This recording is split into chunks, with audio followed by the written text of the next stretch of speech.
পুরো 4 বছর পর পর পুরো বিশ্ব একটা আনন্দের ভিতরে থাকে। সে আনন্দটা হচ্ছে ফুটবল বিশ্বকাপ। তো প্রত্যেকটা বিশ্বকাপের পরেই কিছু না কিছু গুঞ্জন ওঠে, কিন্তু এই বিশ্বকাপের পরেও একই। আর্জেন্টিনা স্পেনের কাছে 1 গোলে হেরে গেছে।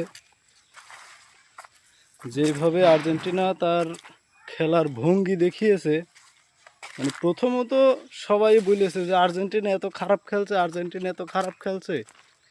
পুরো ম্যাচ যে আর্জেন্টিনা এত ভালো খেললো, প্রত্যেকটা ম্যাচে দুইটা তিনটা করে গোল। লাস্টের ম্যাচে পুরো 120-30 মিনিটের ভিতরে একটা শট নিতে পারলো না। এটা দর্শকের একটা মনের চিন্তা। পরবর্তী ধীরে ধীরে জানা যাচ্ছে যে অনেক রাজনৈতিক অনেক কিছু হয়েছে ভিতরে ভিতরে।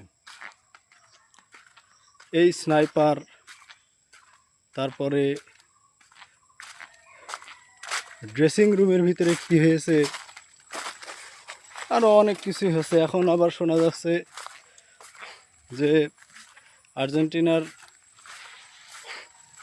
ফুটবল ফেডারেশনের যে সভাপতি, তার বিরুদ্ধে কোনো সমস্যা আছে কিনা, মানে তার ফোনও এখন চেক করা শুরু হচ্ছে।